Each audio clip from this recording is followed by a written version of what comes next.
Alrighty, welcome to lecture. What we're going to be doing is talking a little bit about Rails. This lecture serves a number of purposes. One, it is kind of a refresher on Rails, because I'm sure that in the past week you've forgotten a lot. It happens, like, I don't blame you. So it's going to be a refresher on that, some of the basics. We're also obviously learning something new, is like how to use Rails as an API instead of as just like a full stack framework. But also, I think like honestly, like you're not gonna. I wouldn't say that you're gonna remember everything. Like you're not gonna like learn how to use Rails like fully from just this one lecture, like as an API. What I'd rather you pay attention to, and this is probably the most important thing in prepping you for your code challenge and stuff like that, is just how do we talk? How does this back end talk to a front end? Like what is this whole design? Like how are we making like routes? Like what are the thoughts that have to go into this, right? Because as we're going to see, like there are a lot of decisions that we're going to have to make as developers into how our Rails or backend is going to be structured, and therefore that's going to affect how our front end talks to our backend, right? The routes that we make, the way that our controllers are written, we are going to have full control over that, and so the main thing to pay attention to is just like how is my front end talking to my backend, and what are some of the considerations and what are some of the decisions that you'll have to make as you go along, right? You're going to find that there are some things that have like a straightforward answer and some that is really just depends on the situation. And I'll try to make that as clear as possible as we go through. So obviously we're going to look at how to use Rails as an API. It's very simple. We'll also learn how to, instead of sending HTML like you did when you were using Rails as a full stack framework, you will instead render JSON. You will send out JSON to anybody that hits your endpoints. We'll talk about version controlling of an API. This is actually something that we kind of mentioned briefly. I think Eugenia, whatever.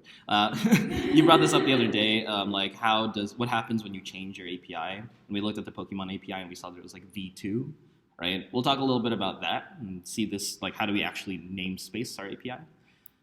We'll also look at serializers, which will allow us to control like how our JSON is formatted when it's sent back to our front end. And then, of course, we'll get into like, we'll build some more stuff out. Like, for instance, one thing that we haven't built here is like, we haven't made this form work, right, to make a new game. It would be nice if I had a delete here when I click this X, and so on and so forth. So we'll probably build out those two pieces of functionality. And we'll also retrofit the current functionality, which is talking to a DB-JSON, which is a temporary stand-in. But we'll retrofit our front end to sort of talk to an actual Rails API instead, right? Questions so far? Just preliminary questions. No. Okay, cool. So starting a Rails API is actually pretty straightforward. Let me blow this up. Okay. It's Rails new. You all know how to do that, right? I think our app is called Board Games, so I'll call it Board Games API. I don't know. Name's up to you. The most important thing, though, is that if you want to start your app as an API instead of as a full stack framework, you do this. This is called a flag, right? This is the API flag, and basically what it's going to do is it's going to give you actually a smaller version of Rails. It's going to have a lot of the same stuff, but there's going to just be like you're not using views as much. There's like other functionality that like you would expect in like a full stack Rails application that as an API you're just not going to use. So this flag will actually tell Rails to start and like only build the files associated that you need to build an API. So I'll do that.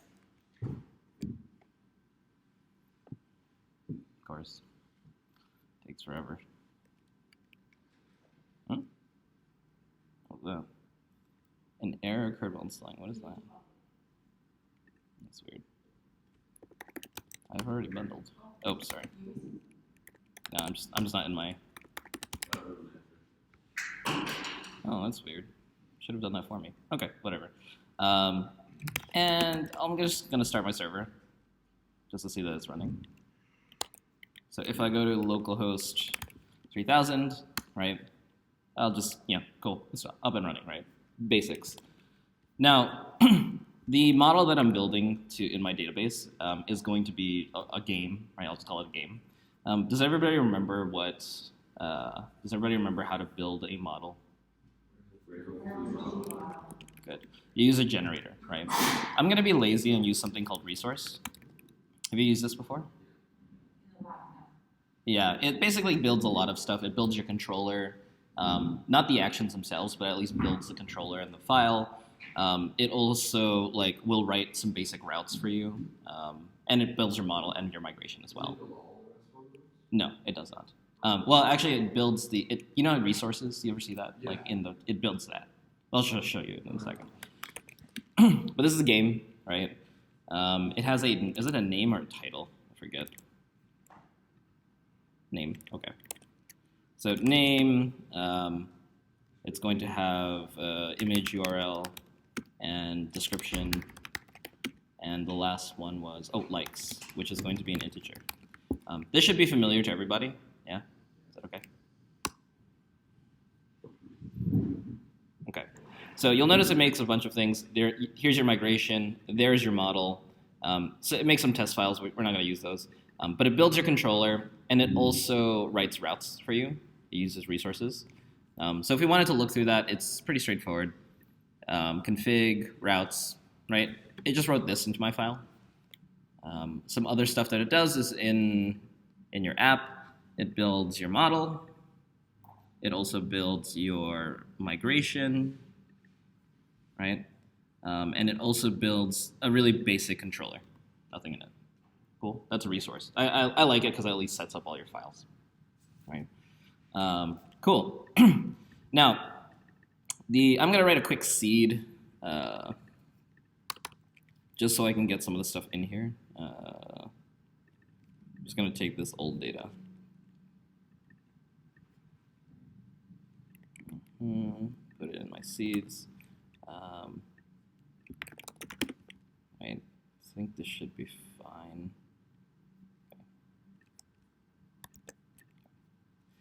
So I have some data here, and I'll just games.each do game.create based off of the game, and, right? Just so I have something. So I've done the basic setup. What else do I need to do? I've written a seed. Sorry. Yeah, migrate first. I do need to seed, but I first need to migrate. LSDB seed. Okay, so it didn't break. So let's actually just run my console, and let's just see if this stuff is actually there. So game.all, I should see all three. Looks good. Looks okay. Cool so far? So I have some stuff in my database that we can play around with. Now, some of the things that we have to start with. Remember that like resources. If I can find it. Here in your routes, we'll write your 7 RESTful routes, right? So I should have access to, actually in this particular case, the interesting thing about this that I want to point out, if I look at my routes, it actually doesn't make 7. It actually makes these. Take a look at them real quick and tell me what's missing from your 7 RESTful routes from Rails. No, it's right there. New, right? It's missing new, right? And what else is it missing? No, show's right there. It's missing edit, right? Yeah, exactly. What were those? What was /new and what was /edit? They're forms, right? Why don't we have those routes?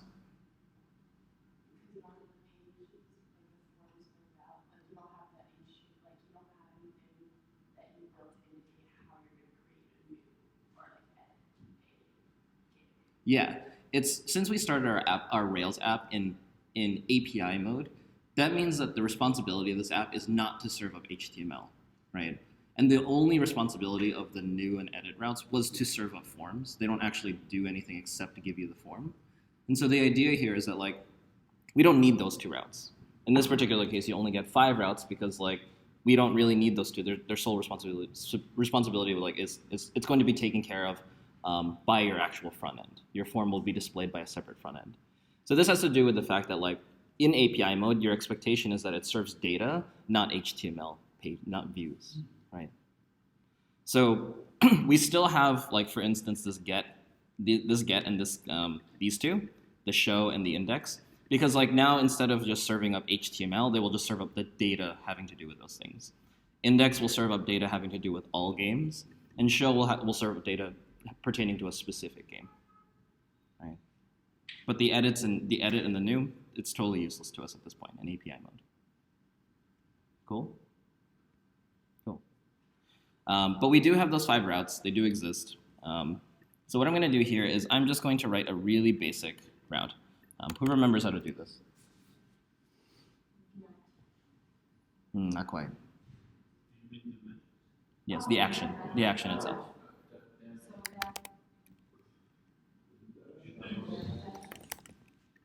What is this supposed to do?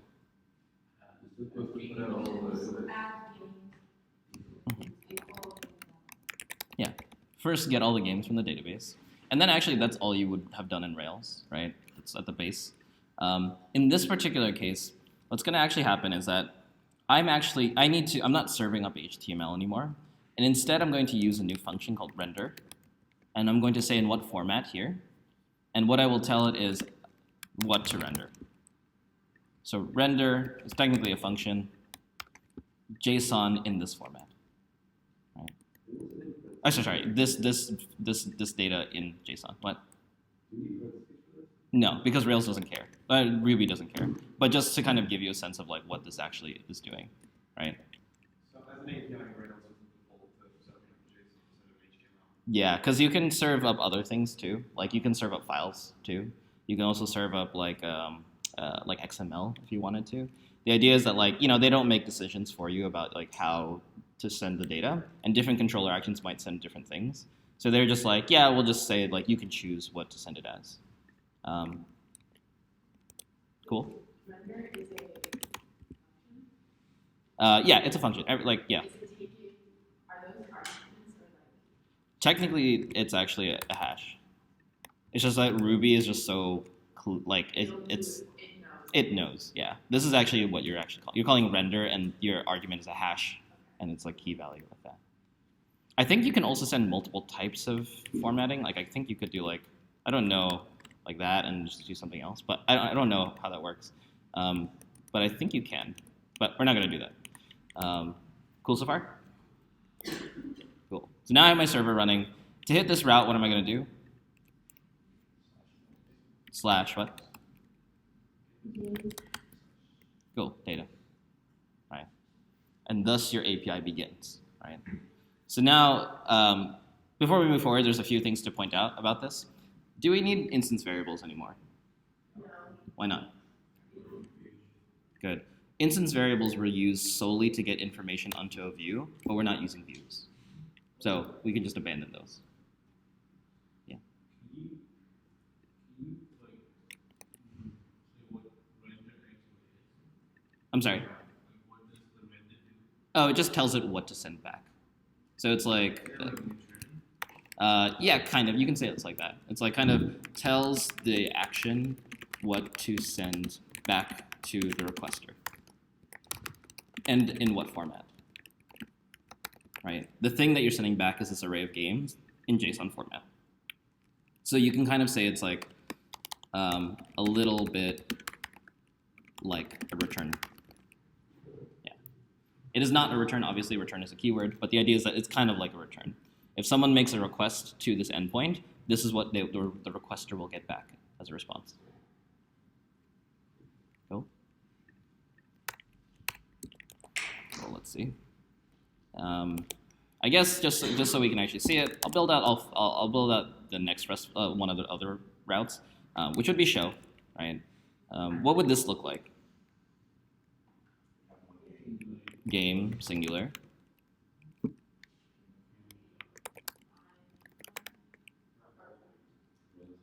Params ID. Yeah, standard RESTful routing. And what do you think I'll do here? Nice, easy peasy. Right, easy beefy. Games 1, games 2. Oh, there's no. Did I make? It's 134. Did I mess up the IDs? God dang it. Oh. Didn't you delete something before? Yeah, maybe. Like in previous.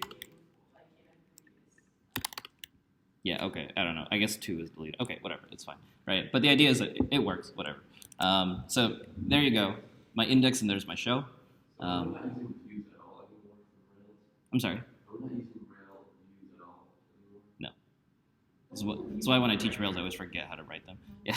What's up? What's in your view folder right now? There is stuff there. Like, okay, so I want to say that, like, I don't want to say that if you're using Rails as an API, you never use views. Like, actually, a perfect example of this, like, there's nothing really in here. There is like some mailer stuff. These are actually, because you can use Action Mailer. You can actually use HTML to build emails and send them to people. So like that's one use of views. But the other thing that's kind of interesting is this. If you're using Rails as an API, there are some times where you might want to have pages to show. A perfect example of this is actually the Pokemon API. Because consider this page, right? This actually might just be like a view from their backend. But what you'll notice is that like it has routes that are specific to the API. And so you might actually have routes that are just like, here's the API part of my application, but then I also might have like documentation that's hosted in views about this API. So that it might be another use of views for an API it's not meant to actually be an application. It's really just like for instance, the entirety of this, all of these routes here, all they do is they actually just serve up just information about this particular API. So you might actually use views sometimes. But as far as we're concerned here, like I don't imagine that people are going to be spinning up like commonly used APIs for the internet. I don't know, maybe. But the idea is that yeah, I'm not going to say like you never use views. Like you can if you want to. Cool.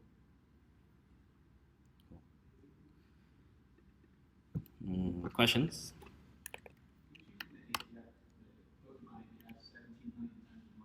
You'd be surprised. Probably flatter in school. You'd be surprised. We have a lot of labs that use the Pokemon API. We also have a lot of students. You'd be surprised. So yeah. What's the ratio of students from like in-class to online? I feel like that's not a question for now. Let's talk about that later. Wait. Let me ask that question again. What's the ratio of Like in-person versus online students? To be honest, I don't even actually know. But cool. Index, show, right? So we've seen that these two work. We've got an index route. We've got a show route. Pretty straightforward. One thing to take note of is the fact that like you can render JSON anything as JSON. So like, let me go back to games. Right, so this is what it serves up, but you can do whatever the heck you want, so that's what it sends back, right? If I send like an array with 1, 2, 3, that's what it'll send back, right? It's very much like a return statement. So you have full control over this, and the reason why I say this is because like, let's say that you want to structure your data such that maybe you want games and something else, right? So what if I do this?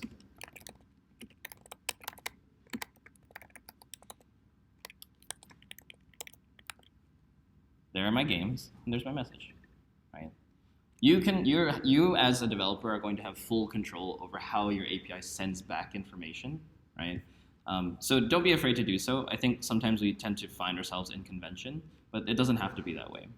If you know that you're going to, when your app starts, is going to need 3 arrays of your models, it's going to need users, it's going to need games, and it's going to need moves or something like this, right? And you know that when you first start your app, you're going to need all 3 of them, then just do all of them in one controller action, right? What's up? What's possible in JSON? Is it just an extension? Yeah, it's just part of Rails. It just Rails does it for you. You don't just doing this tells Rails to parse it as JSON. Oh, this thing? Oh, I have a Chrome extension, a JSON view. Yeah, it would just be a big string. Actually, you see it for a second. You see it? Yeah, it gets calculated. Any questions about like this fact that you can construct your JSON? Cool. Switch it back just because we're not going to use it, but okay, works just fine. So at this point, we can actually start at least hooking up a little bit of our app to our to our front end. Actually, to be honest, Oh, see this? Because it was the same URL, right? If I go back to my front end, let me point this out first. So here's my index.js. You see this route that I was using to fetch from my DB.json? It's the same route. It just happens to be the same port, right? So I didn't have to actually change anything. It is fetching to the right place. So ideally, this should have just worked. But as we're seeing here that there's this error here. Has anyone seen this before? A CORS error? Has anybody ever heard of this? Probably not. I don't imagine that you would have. But the idea is that like there's a security thing called CORS, cross-origin resource sharing. And its purpose is to actually prevent like servers from talking to each other willy-nilly. It's a security feature that allows you to say like, what are the authorized servers that are allowed to communicate to my server, right?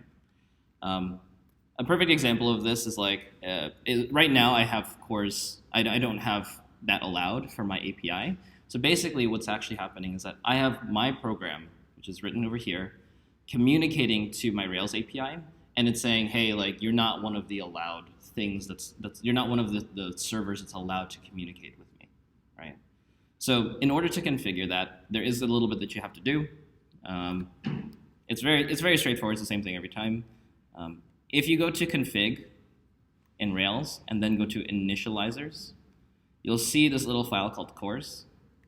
You'll see a bunch of commented stuff out. It's just this. You just have to comment it in. And then after that, you can actually kind of, if you look at it, you can actually see like what are they allowing, right?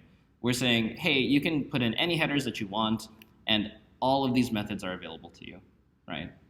I could edit this and say like, oh, you can't make post requests, something like that. But the idea is that like right now we want to expose all of these, so I'll put them all in. The other thing to take note of is the origins, like what requesters are allowed to talk to this API. Right now, only example.com is allowed to talk to this. Right now, what I'm going to do is I'm going to change this, though, to star. Does everybody know what star means? Everything. Yeah, it's called a wildcard. It means anything, right? So obviously, my app is not secure, but it's like fine, like it's whatever. It's generated. Yeah, you just have to comment it in. Yeah, and that's really all you got to do here. One other thing we have to do in another file is see this rack CORS thing. This is not. We actually have to also add that in. If you go to your gem file, you'll see actually it's there. It's just commented out, right? So you just comment it in and then run bundle.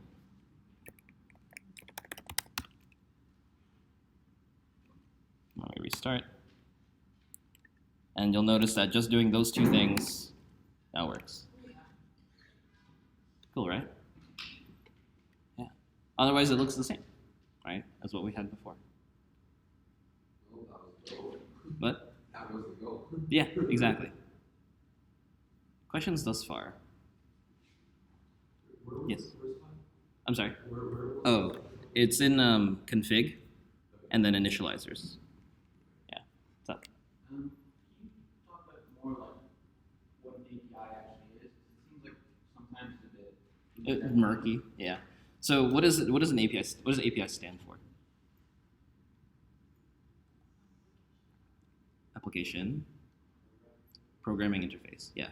So API is a very broad term. What it actually is like some code that actually can be used by another program. Yeah, it's some code that is meant to be used by another program. Basically, it doesn't really have an end user itself. It's meant to be used as a tool for other programmers, right? So not even programmers, but for other programs, rather, I should say that. So the reason why it's so broad is because, like, technically speaking, all libraries and gems are also APIs. Your programs use those to achieve some effect, right? And the idea is that like you don't use those libraries yourself. They're used by another program to enhance its functionality, right? So libraries, gems, those are APIs, but also these themselves, like this API, it's considered an API because like its sole job is to manage a database and relay you back data, right? So we consider this also an API because it's meant to be used by programmers, not end users. Does that make sense? Is that it? people mostly refer to it as talking about this. I'm sorry. When people, or at least when we have talked about APIs, Yes. But for instance, like if you ask yourself, like, what is the web API? The web API is actually like what actually enables you to run fetch. It's basically where the window comes from. But we're not. This isn't like a server running somewhere. It's actually just like a bit of code that is meant to be used by by programs inside of the browser. So for instance, like this is what gives us access to the fetch function. It actually also gives us access to like a whole range of functions. Everything on here is available to us from the web API. So this is also called an API, right? But yeah, I think in common terminology, when people refer to APIs, they're actually referring to some sort of like service that serves up information. However, I don't want to say, because then this terminology gets confusing, like why is this called an API? And the idea is that like the really general, like it's a very general term that just means like programs for programs.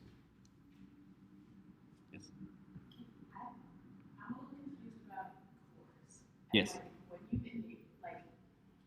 When you commented in both the gem and your cores file, Mm-hmm. like the permission, Mm-hmm. what does it mean that like any server has access? So basically, like, I could restrict this and say only like localhost 3000, only like a server running on my machine can have access to it, or I can say like only a specific, like let's say that these things are on the internet, right? Does that mean that like only you can change the API? Like if you had like localhost 3000 on there, Mhm. that would mean that like only you. Does it mean like only you can see the database, or like this API data, or does it mean only you can update the data? I actually just want to say only you can make requests to this API. So it doesn't exist for if you made the star like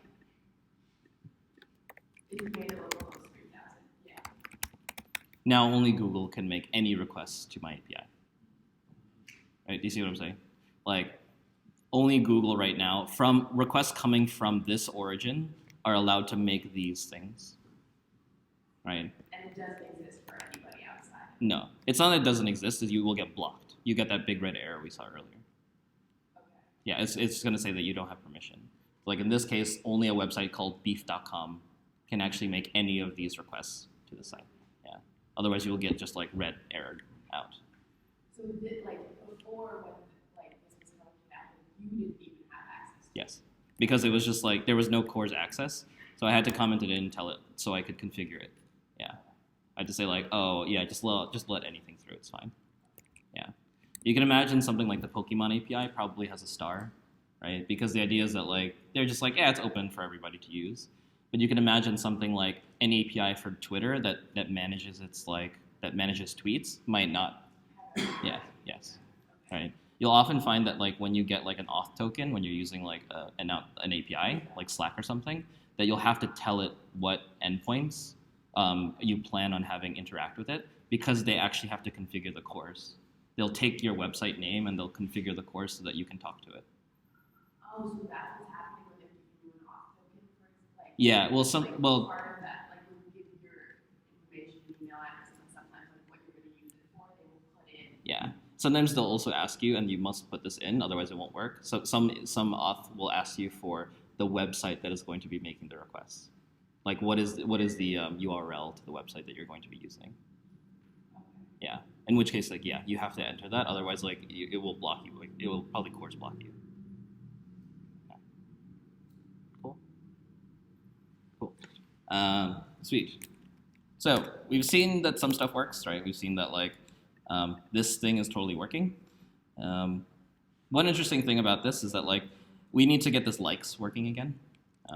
The way that my like is working right now is that like it runs a patch request to /games/ID, and it sends the likes like this. What I'm going to do is I should have the RESTful route for update, which is a patch. And you can imagine that I'm going to do something like this.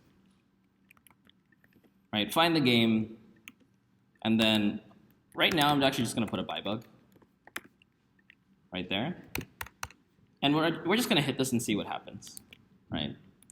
So the only reason this works is because like RESTful routing. If I send a patch request to /game/ID, I should hit the update route. Right? Does everybody remember that from Rails? I hope so. Anyway, what? So, could you index JS real quick? Yes. So, okay. No question. No, I just wanted, yes. Okay, yeah. This is the old one that we were using to talk to my DB.json, but now I wanted to talk to Rails, right? So, but the endpoint is still the same, localhost 3000. Yeah, that's Yeah, no, they're the same. It's just because it just so happens that like DB.json start on port 3000, and as does Rails. So I didn't actually have to change anything here. Yeah. So let's actually just see if this works by itself, or rather, if I hit like, I should hit that by bug, right? So I hit this, and I go back here.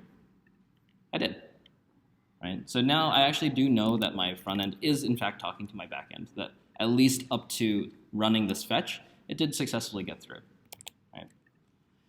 Now, I am now in control over how I'm supposed to change the likes, right? So what do you think I need? I have the game, which I find by the ID, but I need to update the amount of likes on it.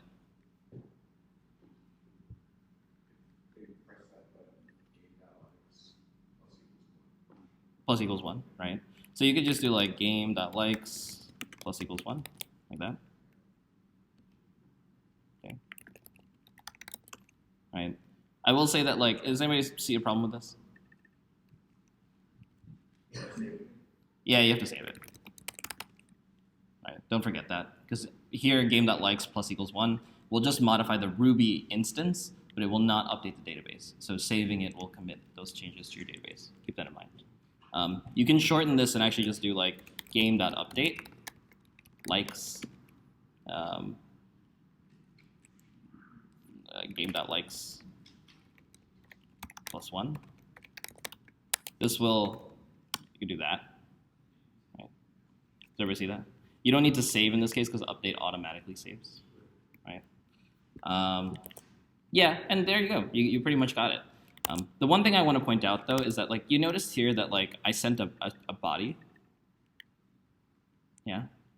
Does anybody know how that will appear here in my backend? I'm sorry. As a string, yes, but as a do you know where it will come to you? Yeah, as params. You remember this? That is the first time I've ever heard anyone say that.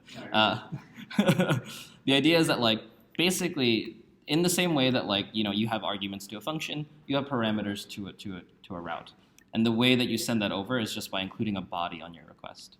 So I could send it whatever the heck I want in this particular case. What I'm actually going to do is I'm actually going to use those params to update instead, and I'm instead going to do something like this: game.update likes is going to be params square bracket likes, like that. So I'll use whatever parameters were sent to me, right?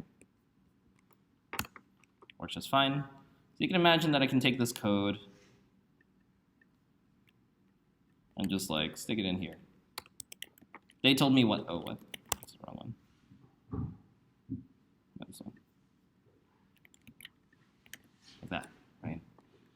Now, my question to you is, what do you think I'm going to send back?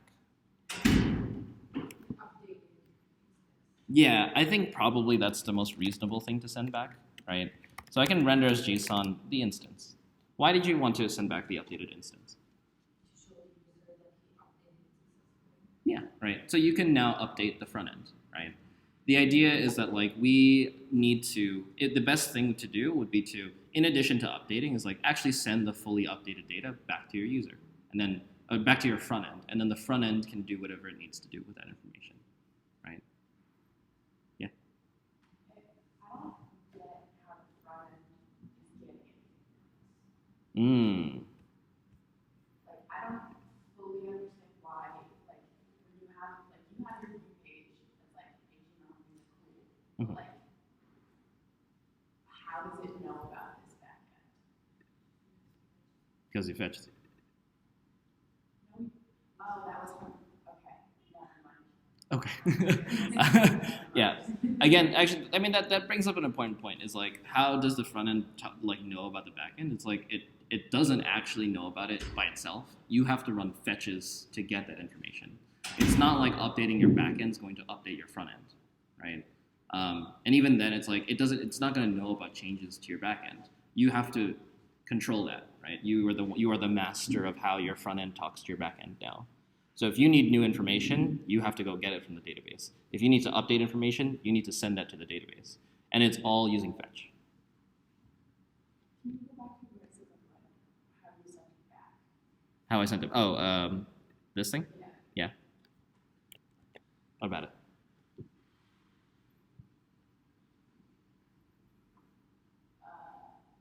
Actually, no. Okay. It's the like game is a like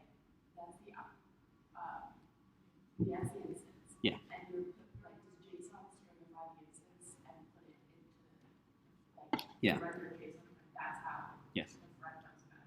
It's rendering it as a string. Yes. JSON. Yeah, it'll turn it into a JSON formatted string. Send it to your front end, and then your front end can then parse it as JSON. Yeah. Carmen has ended up earlier. So currently, are we doing something with the return? Not yet, no. We don't do anything with it yet, but we will.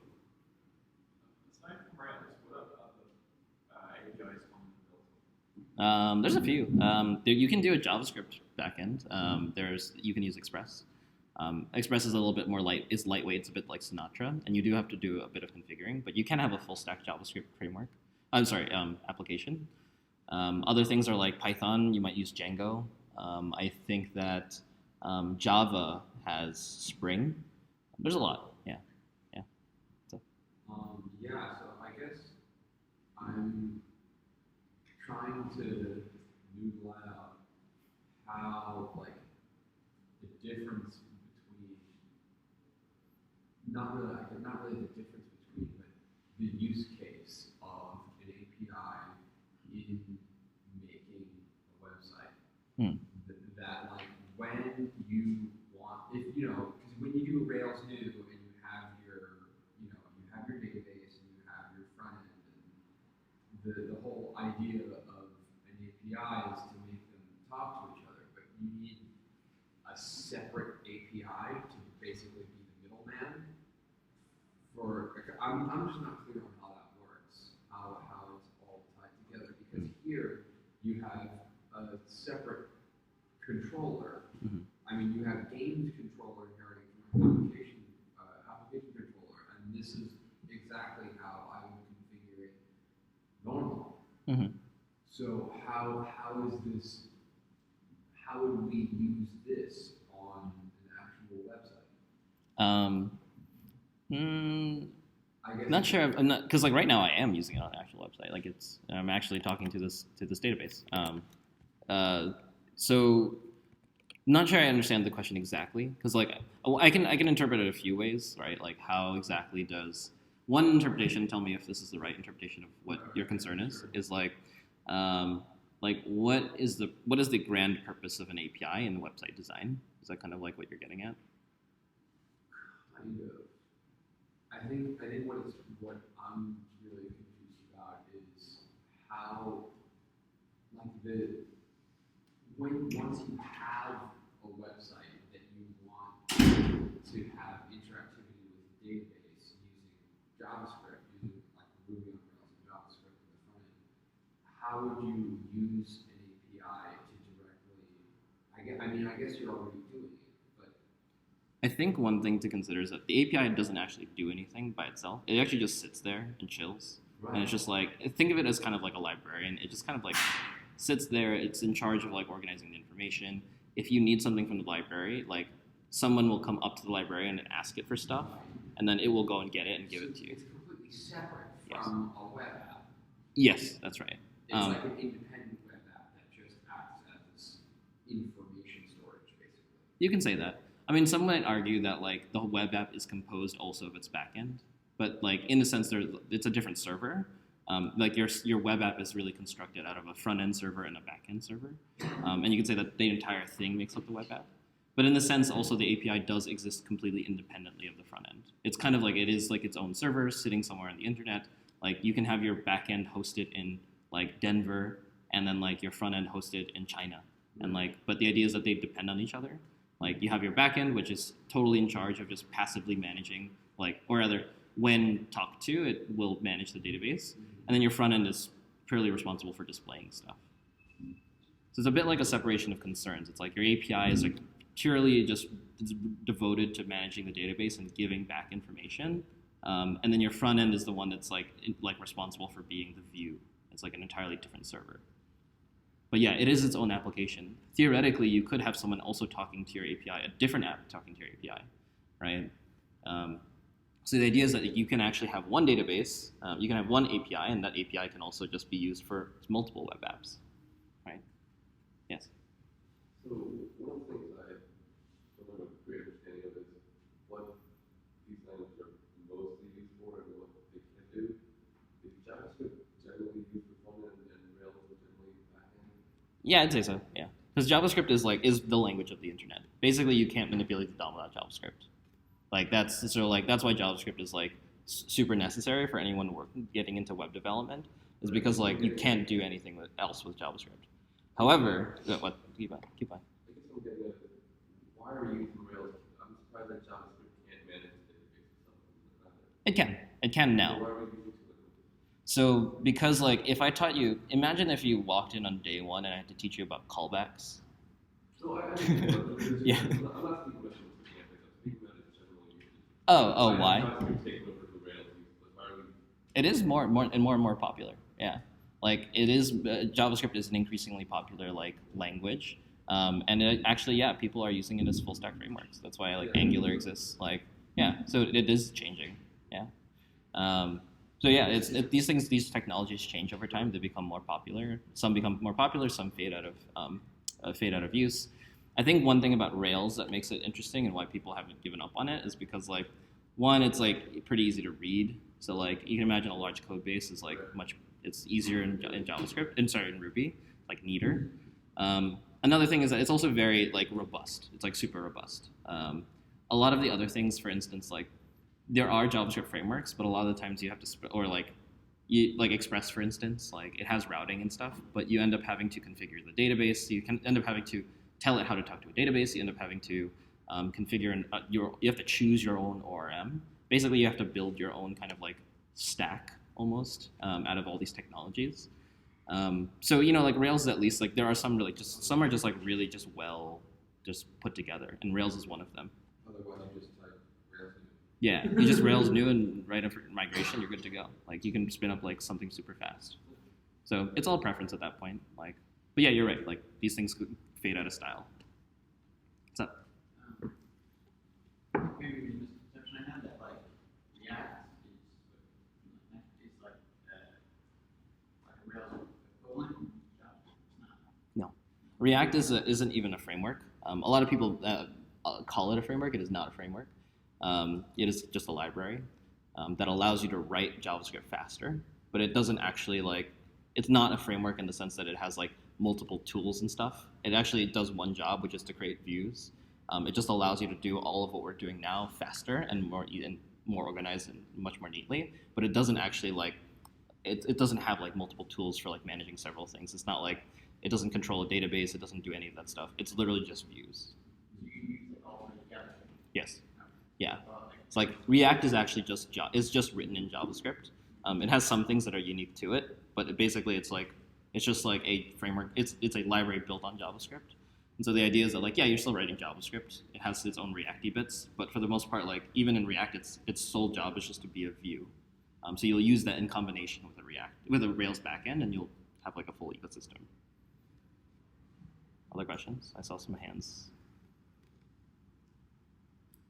Yeah. Okay. Let's see some stuff.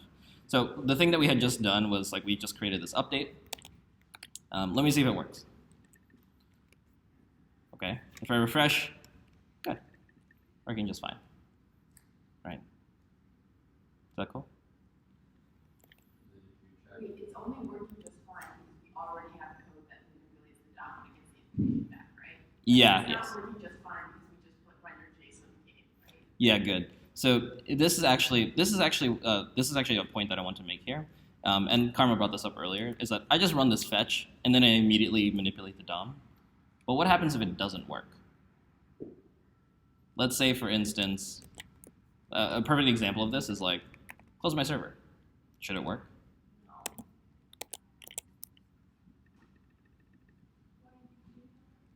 But you see that? Notice it's going up, but notice that my fetches are failing. Right? They're not actually going through. So the idea here is that, like, can anyone explain why? Why do we see the DOM change, but the fetches are not actually changing? That's not, it doesn't, it's not contingent upon, like, it'll show it on the page. What happens when you refresh? Like, it'll go back to whatever it was, right? Mm-hmm. It won't register that you had likes because it couldn't, like, get information from your back. Good. Yes. And if you go to the Rails console and you say, like, whatever game, whatever the name of the game likes, it'll be at 23. Mm-hmm. Yeah, that's what we're seeing here. Because like I restarted my server and we'll see that it didn't change. Yeah. But yes, you're right. You would see that. So the interesting thing here is that, like, basically what Eugenia said was that, like, you run a fetch, but like I manipulate the DOM regardless of whether or not it worked. It's not like in some cases that's useful. This is actually something that we call optimistic rendering. The idea is that, like, it doesn't matter whether or not this works. I am very optimistic that it will work, so I will manipulate the DOM anyway, right? In some cases that's useful. In some cases it's not. Suppose that you're submitting a form for you're posting something to your bank account or something like this, and you expect your check to have been deposited, or at least an error to have told you that it didn't get deposited, and you optimistically render, right? And you say, like, great, money in your account, and then, like, it didn't actually go through. That's not great. So That's called velocity. yeah. So the idea here is that, like, this is what we get into this thing called pessimistic rendering, where, like, only if the fetch succeeds do we then change the DOM. And to do so, what do you think we're going to do? Huh? If statement in combination with a then, right? Because the idea is that I need to wait for this thing to be done to tell.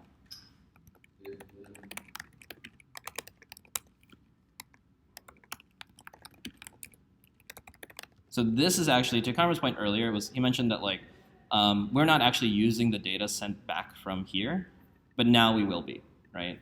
I'm actually going to parse this as JSON, and then function data. I'll just console.log it. I'm not going to do the DOM manipulation, right? So if I do this, notice that this time the likes has been updated, because this is the updated game object. Now I can use this and actually then manipulate the DOM. I could do this. Span.innerText. Rather than equaling the count up here, I can actually have it depend on what comes back. Like that. So it's like always what's from the database. Right? Yeah, but it's like fine. At least it's slower, but it's what we call it's more robust, right? We know that, like, this will not print out if it doesn't work. Right. Sorry.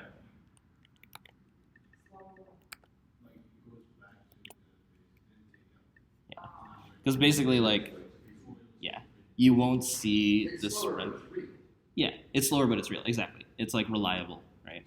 So the cool thing is that if my server fails now, nothing happens, which is ideal. And you can combine this with a lot of other things. For instance, like, you remember I showed you catch?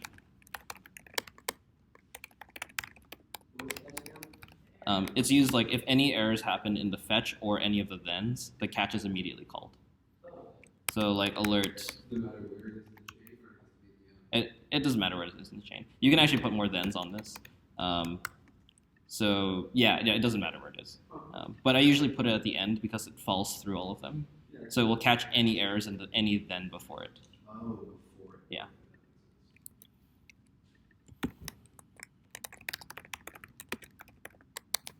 Right. So let me start this. So now it's like refresh, working fine. But say your server goes down for like a second, and then someone hits like. Now it will tell you. Right. Cool. So that's what catch is used for.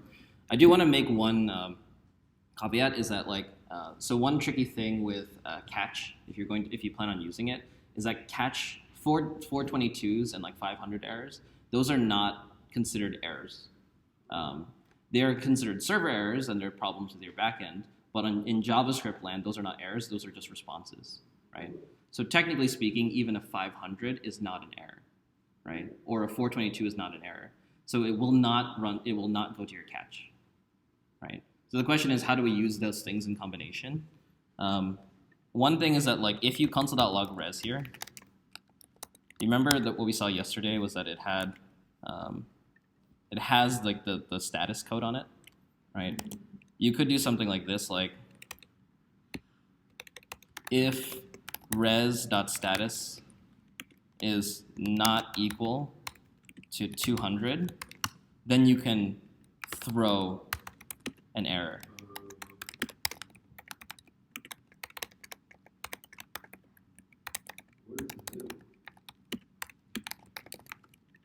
You'll see this later. This is just how you make an error in JavaScript. But basically, as soon as you hit throw, it will exit and stop the running, and it will then immediately jump to your catch. Because as I mentioned earlier, catch will catch any error that is thrown from the fetch or inside the thens. So I can use the status in combination with the throwing errors to then run my catch. So with then, if then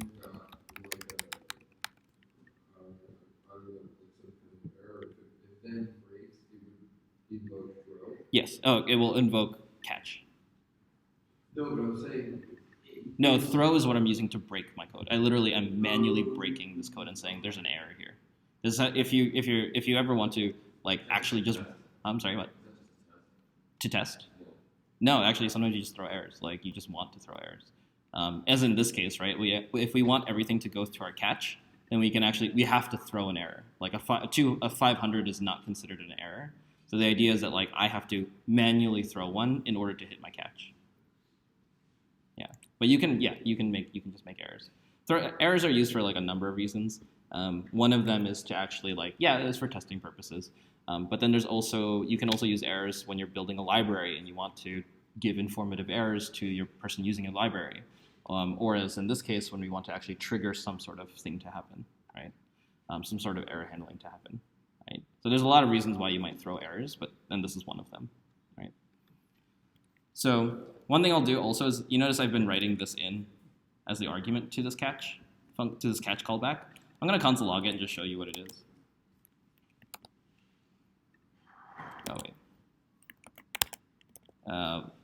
Shoot. I have to throw it. Sorry. I do actually need to I actually need to return something that's not 200. So you can actually also, in addition to your JSON, you can actually add status. Like that, right? So you can actually do this and say what status it is. Obviously, this is just mockup right now, but it's 200. But I'm just going to throw a 404 just to show you that this works.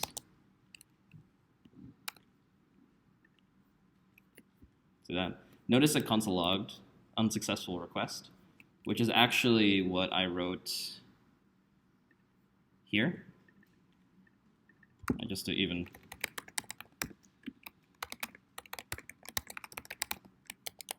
right, just like that. Oh, I have to refresh. See that? Cool. The idea is that it's the error in the catch is just whatever error was thrown. So you can actually combine this and do this. Alert the error instead of just a random message. So that way you can catch any number of errors and have it tell the user what the error was. And I guess that's kind of what I was asking before, is does if then breaks, it does the equivalent as well by sending an error down the chain to the catch. Say one more time. Say one more time. Because it's like the idea of throw and then catch. Mm-hmm. So it's if an error happens, then you could make the error with throw, or the then might throw its own error. Mm-hmm. And so I was asking if those throws are equivalent. Oh, yeah, yes. Those throws are equivalent, yeah. So sometimes JavaScript itself throws errors, right? Right, Like when you fetch. that's exactly what I was asking. Yeah. Does then literally call throw new? Yeah. Whatever. Yeah, it does, yeah. So this actually does happen in the background. Cool. Yeah. Is everybody cool with that? This is a more advanced usage, but like I think it's also just one of those things that you should start thinking about. It's like, how do I handle 404s for my server? How do I handle 500s, right? Because those are real concerns. Like, you know, when a server breaks, it tells the user something, right? Something went wrong. Like, you'll manipulate the DOM in some way, and you'll like say like, oops, something happened, right? So these are considerations that you'll now have, and you'll combine that with DOM manipulation and be like stuff happened. You can imagine that instead of just alerting the error, I can actually then use DOM manipulation to make this button go like shake or something like that, right? If I want it to. But the idea is that, like, you know, you then at this point you have control over what happens. You just need to be able to signal. You are the designer of like all these like switches and stuff, like what should happen when X happens and what should happen when Y happens. So now you're in full control over it, which can be a daunting task, but it's also kind of fun. Questions on that? Okay, I'm gonna make my backend stop throwing this error. But, yes. This is more a question, harking back to yesterday, but like, when do you use like more than 2 commands, or when do you not use any? So you noticed earlier that like I didn't have any thens or catches, and because like I didn't care, I was just optimistically rendering. I was like, regardless of whether or not this fetch works, I'm just going to change the DOM, right? And so I didn't put any thens because I didn't need them. In this particular case, I needed the data back from my fetch, and so I definitely needed the thens because I can only access the data inside of the then, right? So that's one example. It's like you need the actual response from the server, so you need thens, right? The other thing is that if you want something to happen, but only if when the fetch is done, then you must use then. That make sense? Like sometimes we just like say like I don't want this to happen unless the fetch is actually finished, right? Hence why we put this. We said like, oh, I want to pessimistically render these likes so that if they fail, I don't accidentally like. If there's a failure, I don't just show the user that the likes updated. I will just say like, this code will not run unless the fetch is successful, right? So I will not manipulate the DOM unless it's done. So yeah. When do you use more than like 2? So when would you need more than 2? There's it's pretty rare circumstances. Honestly, not many. Usually 2 is fine. Throwing errors or something. No, it'd be like it'd be like catching and throwing it twice. Like that would really makes it like more than one. Because really it's 2 minutes, but it's really just one thing happening. Yeah. It's returning capacity. Yeah, that's right. Because like this first then is really just like because I need to parse the JSON, right? That's its sole job. But the only thing that happens is the only thing that happens is this really. That's the only thing that I really want to happen on the page. So I only really need that one. I just need this intermediary step so that I have my JSON data. I was just going to ask, could we go over the process of the then parsing, just kind of basically? Then parsing what? Sorry. Because it's just like we get the promise back from fetch, Mm-hmm. and it's like, Oh. and I remember we were looking at it and we were saying like, why does it do it? We don't really know. Like, can we just like go through the process of it once? Are you talking about the JSON bit, or are you talking about the fetch? I mean, because the fetch returns the promise that then gets passed into the next then as the argument. But then there's like a second then. Yeah. So remember that like so fetches return a promise, and you can write then on those. So I can say like, oh, when the fetch is done, I promise I will give back data, and if you want that data, you need to write a then. So it's like, get the data, then run this function, right? So that's what that's saying so far. Right, are you okay with that? Yeah. It's like, now the thing is like, this second then is chained when a then itself returns a promise, right? So I can put another then on the return value of the second promise and just chain them on more and more. Does that answer your question? Yeah. Okay. Cool. Other questions? Again, this is just as a reminder, because you might have forgotten it. This is pessimistic rendering. right? It only happens when the function, when the fetch is successful. Cool. Questions? Let's take a short break, 2-3 minutes, yeah, and then we'll kind of round out. We'll make some new routes. We'll make we'll at least make create. I think that's a nice one to see.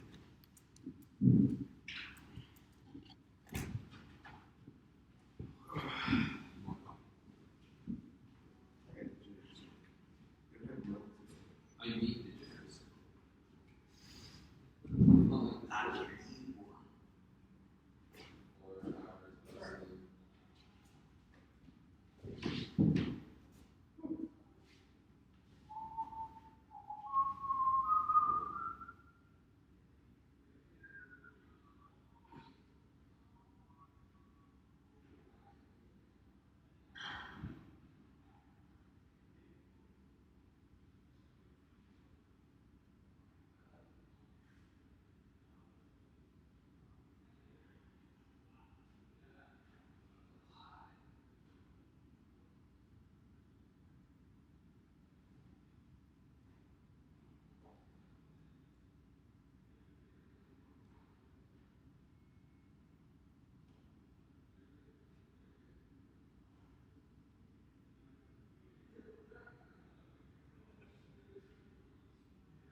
Yeah, you can. That's where you control it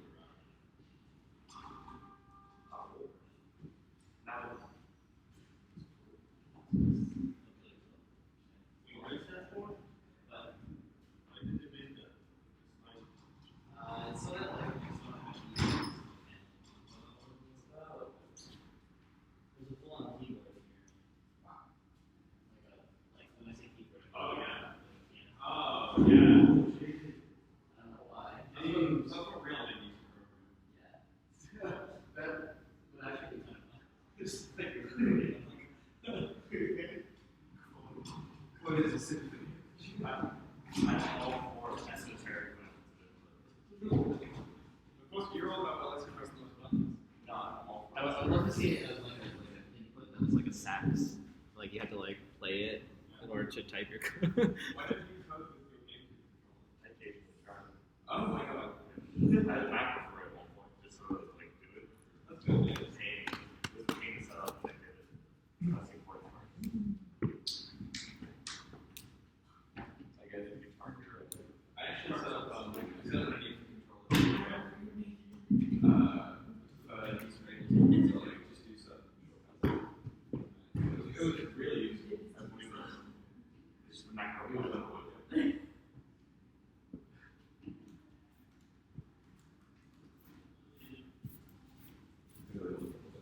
I was originally planning on doing it with just the Donkey Kong logos, but I realized that now.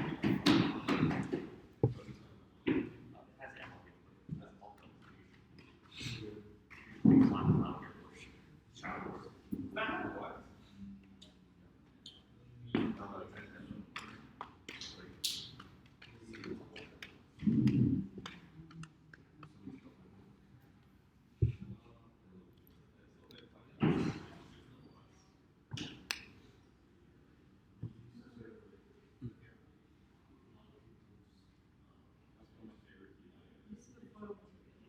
What?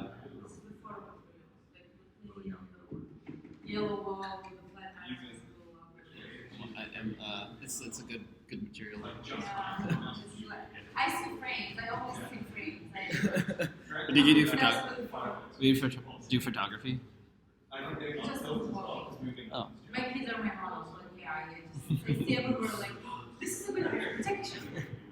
Yeah, there is actually some marketing material that features me underneath the sign. Yeah. And the bacteria is written everything like just one thing. You want a photo?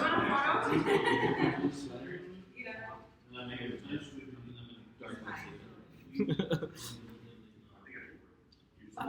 I think this is like no loss movies on something that's like doing that is easier than doing Where are these people? Where are these people at? you can do it as fast. But like the actual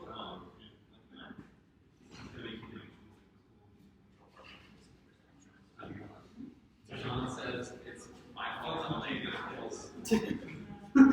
It is your fault. I will. Let's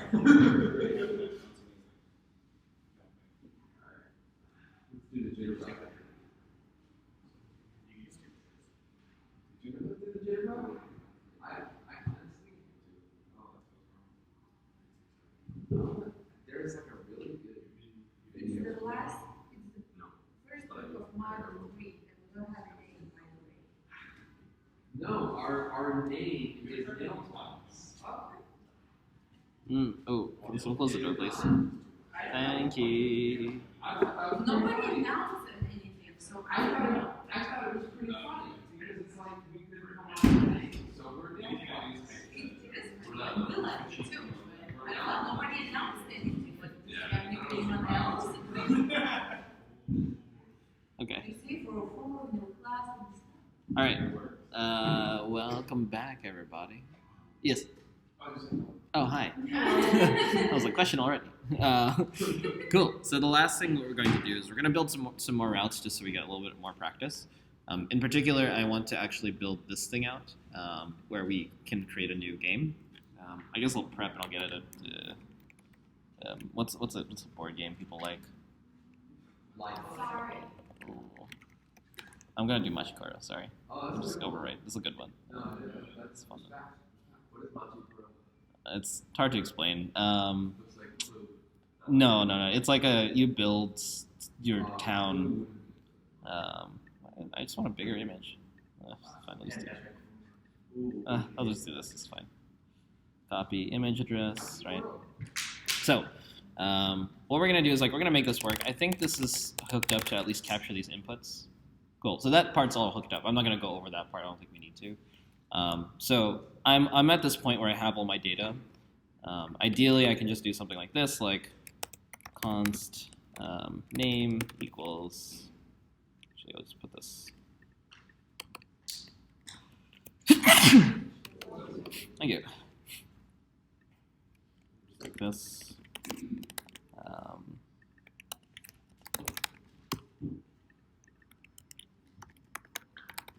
That, right.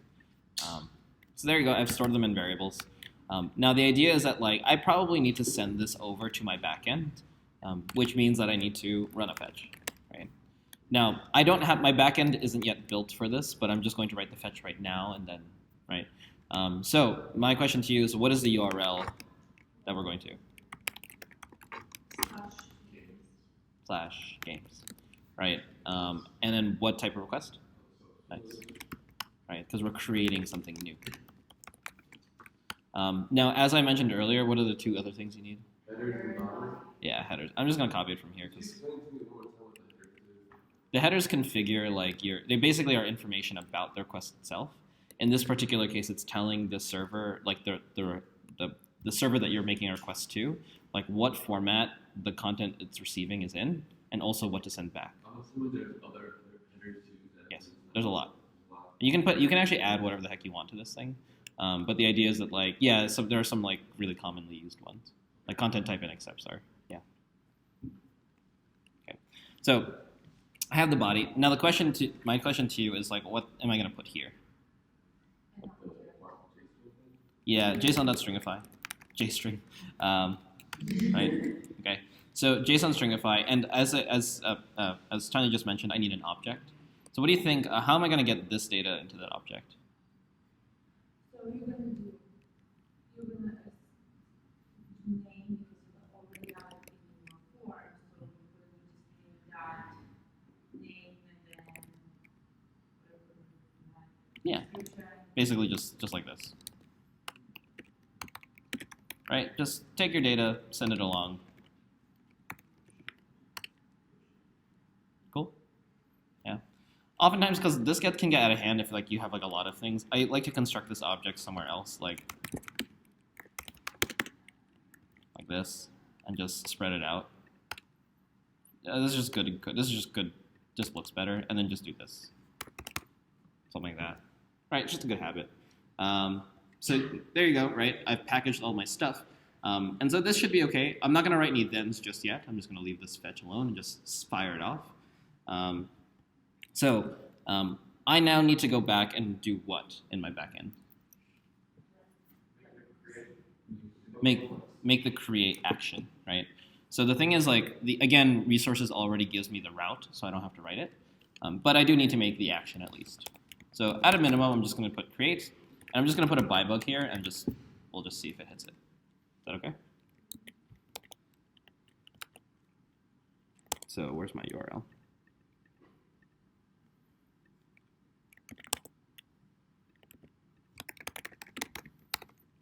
So cute, so fun. I don't know, right? Hit submit. There you go, I'm in there. Now how do I see this data that I'm just sending through? Body. Perhaps. Good. There's my name, there's my description, there's my image URL. And submitting the push request just by nature is the form. Yes. Well, let's say that one more time. It's submitting the push request just by the nature of the form existing on that page. No, it's actually because I wrote this fetch. Oh. If I didn't have this fetch, it wouldn't send anything. Cool.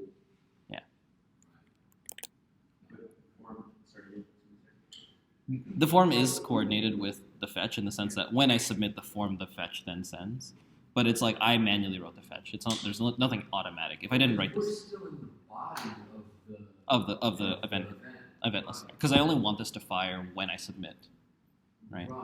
Okay. Yeah. So they're like timed together. It's like I only want this fetch to go off when I'm done. I didn't see. Mm.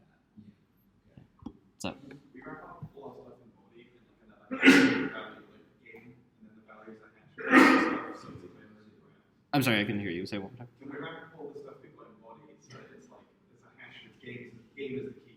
Oh, yes, you can. You can construct this. You can construct this as much as you want.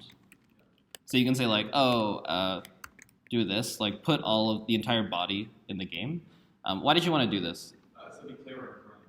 Yeah, so it'd be clear in param. So it's like all of the information having to do with your game is actually created, right? Is actually all packaged neatly together. But the funny thing is that like Rails does that for you. Rails is very smart, and like if you're in the games controller, it will assume that like in your routes that like all your params are forked to make a game. So Rails is actually smart and just does it for you. But that is just automatic Rails. That's like some of that like automatic Rails auto magic. Yeah. Cool. But yeah, good consideration, right? It'd be nice if we could package it. Does everybody remember exactly like why is it nice that all of my stuff is packaged together? Mass assignment, right? So ideally, I should be able to do like this. Good. Does everybody remember that? So that is still in play, right? You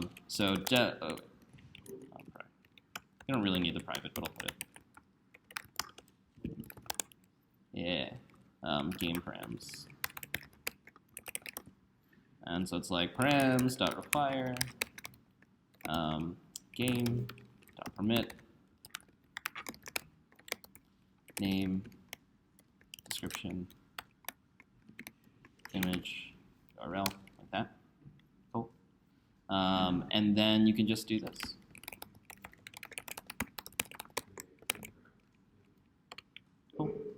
Now, notice that there are no likes in here.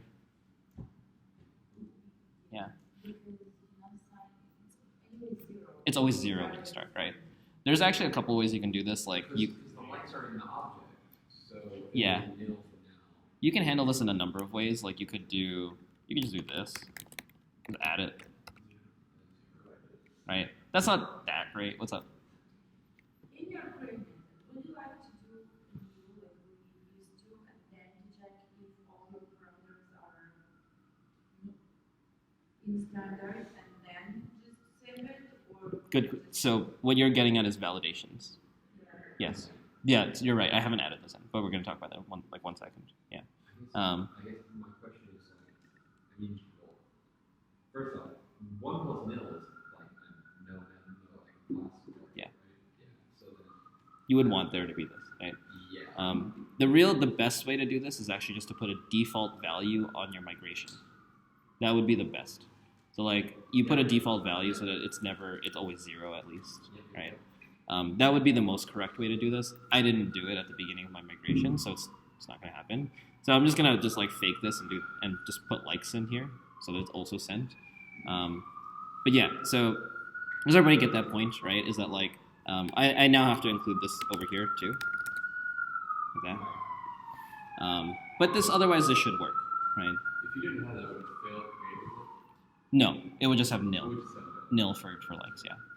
And you wouldn't really add unless you reassign it. Well, isn't that what we kind of want to do? Because we don't really have likes, so don't we? 'Cause we don't start off with likes. Yeah, but it should be 0 at least. Yeah, It we should, want to default value then. Yeah. We don't really have to pass them the brand. yeah, that's what I just said.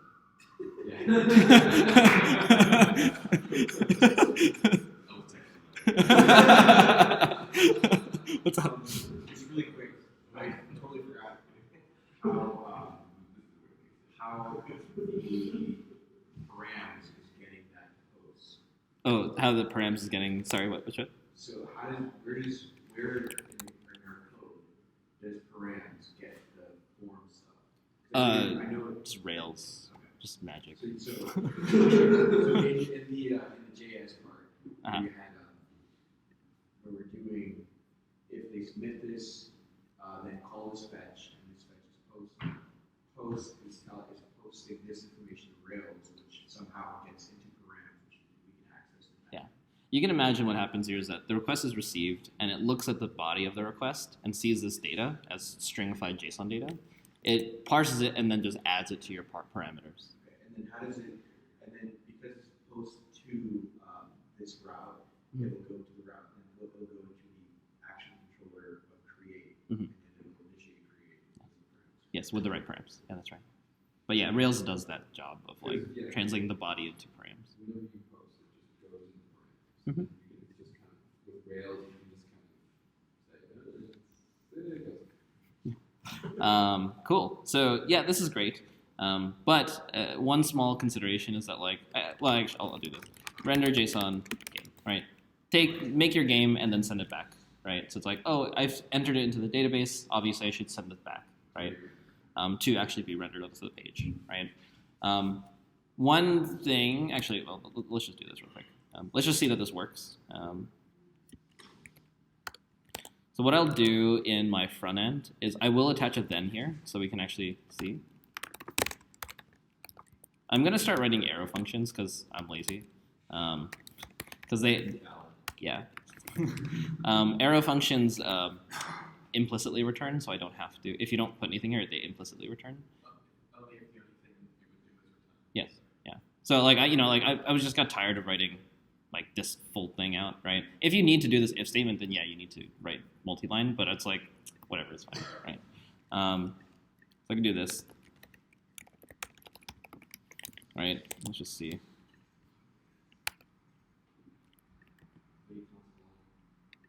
What do you think? Nice. Nice, good. Because like basically I'm using console log like a callback, right? Which it's a function, right? So I can have then do something. It's like, oh, do this and then console log. So cute. Submit. Boom, saved. Right, and notice the presence of the ID. Yeah, that means it's been saved. Right, because they wouldn't have an ID if it hadn't successfully saved. And then you need to refresh your page. Cool, right? Is there a way to so that you don't have to refresh it? Good. That's the next bit. What do you think? I ran into this problem. I had made a function beforehand that outputs all the cards or whatever Mhm. When you open the page, but I called that function again inside that then, and it didn't do anything. Not sure why, but yeah, you should be able to do that because I have render game here. I could just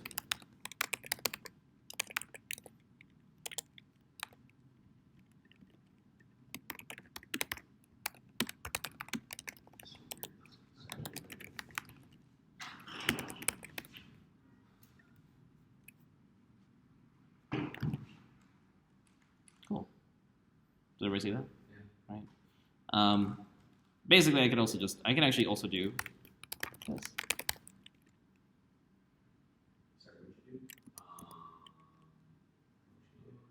Oh, yeah. Nice. I can also just do that. I think I know what I did. I didn't do Saudi that thing. Looks nice, right? So you can imagine that like Machikoro. That's where she could be.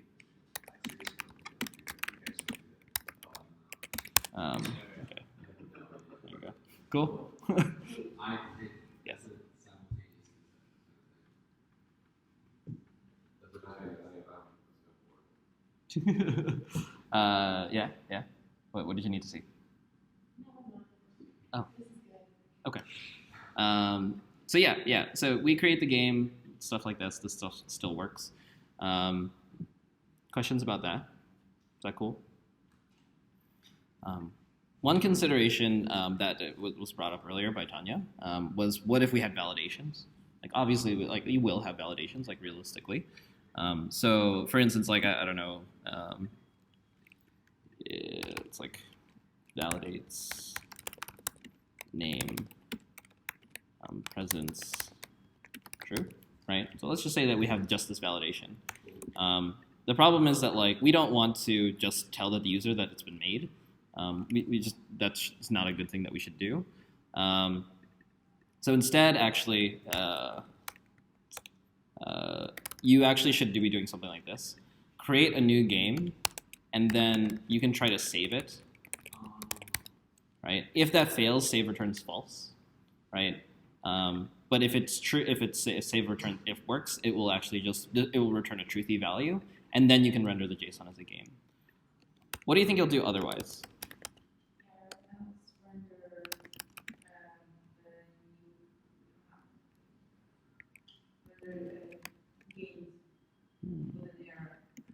You don't have to render game, but you can render its errors at least.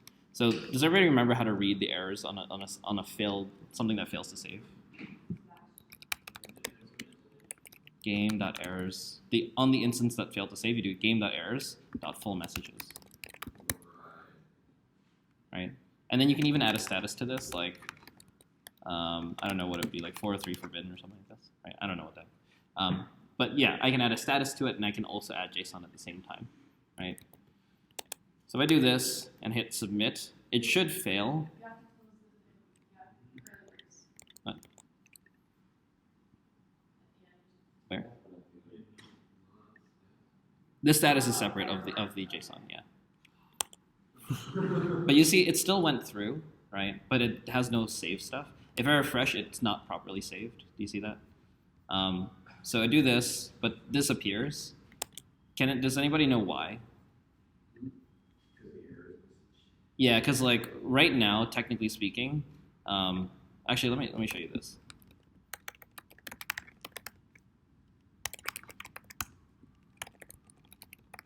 No DOM manipulation just yet. So if it's successful, right. No, we're at the point in the series where they just rename it the first name. It's a reboot. Yeah, it's a reboot. Right. See, this works fine. It goes through, it works fine. This is actually the console log here that I'm console logging. But let's say that we fail, and I submit. Notice that this time it's actually this, right? It's actually a different object. So the idea is that like data now can be two different things. It can be the thing, the actual saved game, or it could be some JSON containing error messages. So now, not only on my backend do I have to think about sending back an error, but I also now have to think about how to deal with it, right? So now I can do something like this. If data has errors, then just alert them. Else, render game. See that? I did it here, technically speaking. Yeah. So regardless of whether or not it's errors or the actual data, it will get parsed as JSON. And then here in this function, I can then determine whether or not there are actually any errors inside my JSON. If there are, I will alert them. Otherwise, I will put the game to the screen. So if I do this now,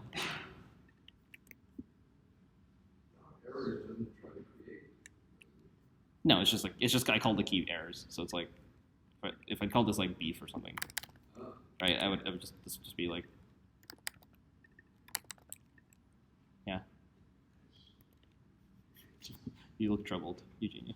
You're just like, what the fuck? Can you go back to oh, right, okay, it's that.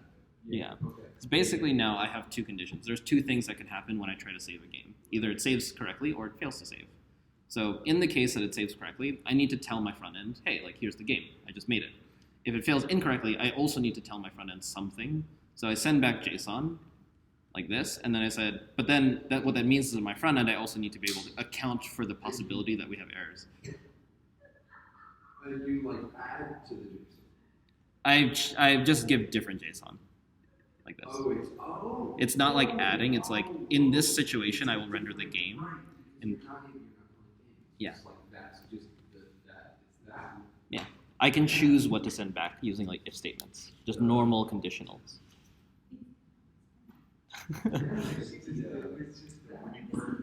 Yeah, this. Yeah, yeah. This is the only place I have. So if game.saves is good, I'll get a job. Otherwise, do you parse game.error? So game.error is what consists of error. Yeah. Oh, right, that's right. And then Yeah. Yeah. This is something that you should have learned in Rails, I think. Yeah. Yeah. Cool. Yeah, it's easy to forget about that. But yeah, cool. Is everybody okay with that? Because now it's like you are in charge. You're the developer for both the front end and the back end. You're in charge of like when to send errors, but you also have to be in charge of what to do when you get errors in your front end, right? What's up? Why, like, when you go back to the game controller, Mhm. when you're passing to your front end your error messages, like, whatever you give JSON has to be an object. Like, Yeah. Why is, like, it formatted that way? What way? For like you're an object where errors is the value and you give it something key, and then there's also like what is that? I could just do this and just send an array of the errors if I wanted to. Like, but I made that decision. Was like I wanted it to be structured such that I'd have a key to check. The reason I did that was so that I could do on my front end, I could then check to see if there was a key called errors on it. Because if there's no key called errors, then it means it was successful. Okay, but why? I mean, like even if you Second do that, like even if you just pass through game errors for messages, wouldn't it not like? Couldn't it be like if it wasn't there and it didn't have errors, wouldn't it be a missing value? Like, couldn't you still evaluate your if statement on the front end? No, because it's just an array, But isn't empty array false? not in JavaScript. And even then, it wouldn't be empty; it would have errors in it. Yeah. What if you remove those variables? Like this? Yeah. I don't know how forgiving Rails is. A Ruby is. It might forgive you for this, but just don't do that. Don't do it. It's ugly. It's terrible. Don't do it.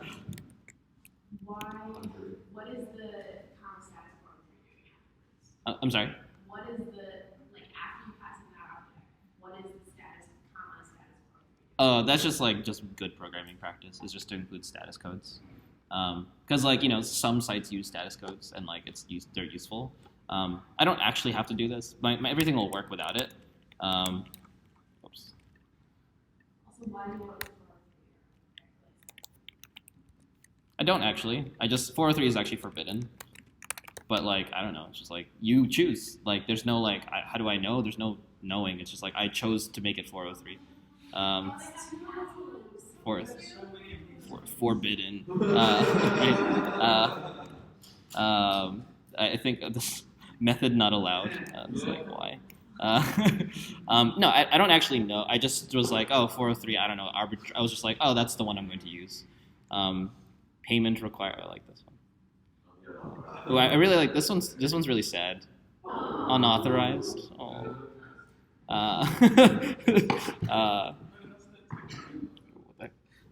Yeah, there's a lot of things. Bad request. What is this?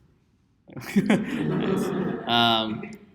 Yeah, there's a lot of really good ones. I think where's the I'm a teapot? Oh yeah. Yes. There you go. Teapot. But yeah, like I don't actually know. I was just like, oh, let me put like it's forbidden. Like whatever. That's the status that I wanted to pass. Okay, so go back for a second. Yeah. Sorry. Like, this part is your, okay. Can you go to the front end, like how you're receiving the everything?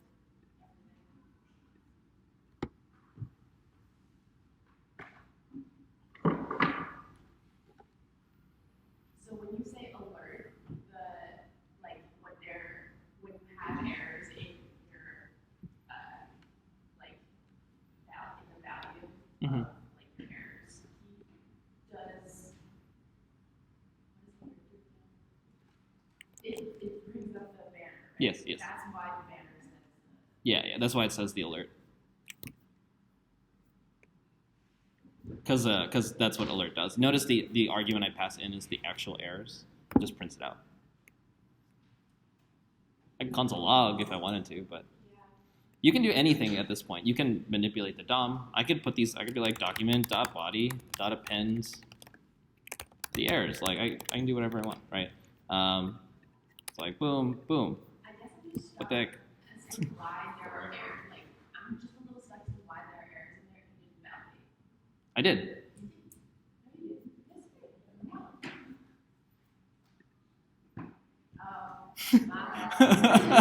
So I was just like, wait, what? Okay, carry on. Okay. Yeah. Okay. Okay. I think there's still a few things that we didn't get to talk about. I didn't get to talk about serializers or namespacing. Maybe I'll pull you in later and we'll just talk about this for like. These don't take that long. They're like 20-30 minutes. So I might pull you in later in the afternoon to just like finish this off. But it is lunch, so I do want you to get your lunch. Does anybody have any last minute questions? Yes. Oh, sure. What is this? Can you go to your JS stuff? Yeah. So I've never seen res. I know it stands for response. Right? Mhm. Is that just like, I'm just lazy.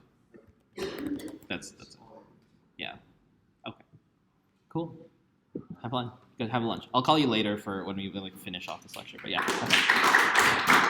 Okay. Keep it pretty quick. The only two topics that we haven't talked about are namespacing and serializers. Like, how do we do these two things? So, namespacing, we've talked about like the importance of this. Does anybody remember the whole idea of like versioning? Oh, yes, thank you.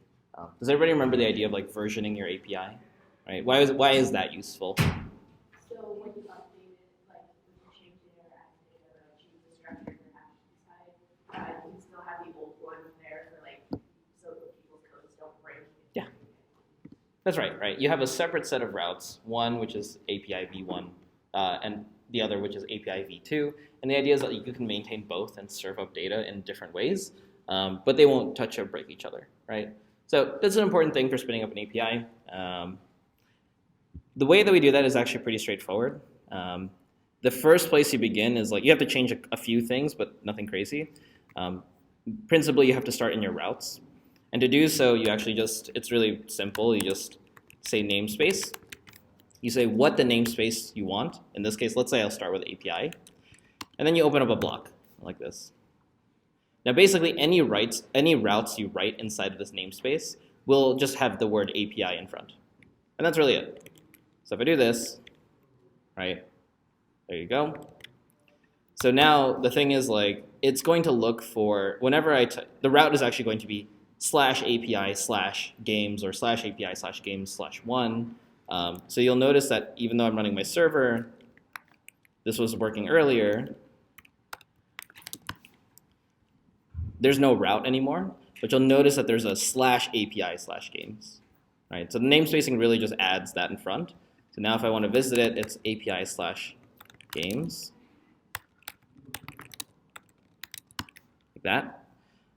The one thing about this though is that there are a few other things that we have to change. That's like, this is only step 1, is to making the route work.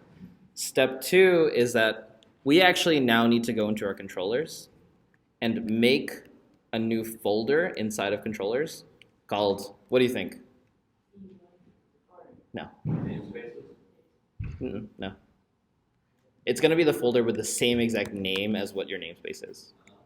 So if you called it API, it should match, right? So inside your controllers folder, you'll make another folder inside of there called API. And then what you'll do from there is that you will move your controller, or in this case, you would make a new one, into that folder. So now your controller is located here inside of this API folder instead of directly in the controllers folder. The third and final thing you need to do is simply just actually add the namespace to the name of the class of the controller. So 3 things need to happen. You need to, where are my routes? Okay, here. You need to write namespace in your routes file. You need to move or make a new controller inside of the API folder. And then you also need to, where is it? You need to change the class name of the controller to include API in the front. So you'll notice that with those 3 changes that this will work. Cool. So now I'm on API games. Is that okay? 3 things. You probably won't remember them, it's fine, just rewatch the video, right? But the idea is that it's just those 3 things, right? It's purely organizational. It doesn't actually achieve any new functionality. So if like namespacing doesn't really suit you or you're just trying to get settled with Rails, you don't have to do this. But like I would recommend that everybody just start doing it. It's not that bad. It's only really 3 changes. Cool. Cool. So you can imagine that if I want to do V1, what do you think I need to do?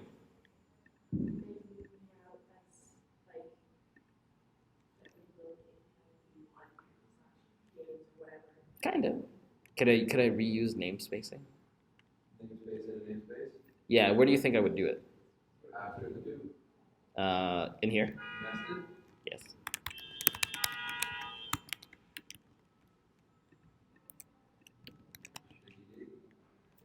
Right. So with this in mind, this is how you would namespace the route. Does anybody know what else I'd have to change? All the other things, reader. Yeah. Both of the other things. So what? Folder inside the API. Yeah, the folder name is not API, but it's in the API folder. Oh, sorry. Okay. So the namespace v1 is inside of API. So that means inside the API folder, you then also need to make another folder called v1, right? And then you need to move this into the v1 folder. So now the games controllers inside is nested all the way in here. So it's like controllers, then API, then v1, then your controller. And then what do you think else needs to change here? One more namespace. So now this route won't work, but API, you'll see that here. See that? That's the route now. So it's API/v1/games. That works. Yeah. So really what you wanted, you wanted to have, whenever you spin up an API, this is like the little where files go convention. Mm-hmm. Even if there is a V2 or yeah. that we should, when we put Mm-hmm. Like that's convention for Rails. Yeah, it's not even just convention. It's like Rails won't be able to find your stuff unless you put them in the right folders. Just straight up, it's like Rails is very specific. It's just like how Rails looks for things. Yeah. So So my question is, could you then have an app that also is just an API in addition? that gives API what? Because I mean, I guess we kind of saw it already. Pokey. Oh, I see. Yes. That there's like that would be the home page would work like. So I guess the question is, could you make an API just by doing Rails new and then just doing exactly what we did? Yeah, like rendering JSON. Through namespacing. Yeah, rendering JSON instead. Yeah, exactly. Yes, you could. Yeah. So, okay, so because I guess what I'm really trying to get at is when you do Rails new flag API, it doesn't. If you do Rails new, when you do Rails new API, it doesn't add anything.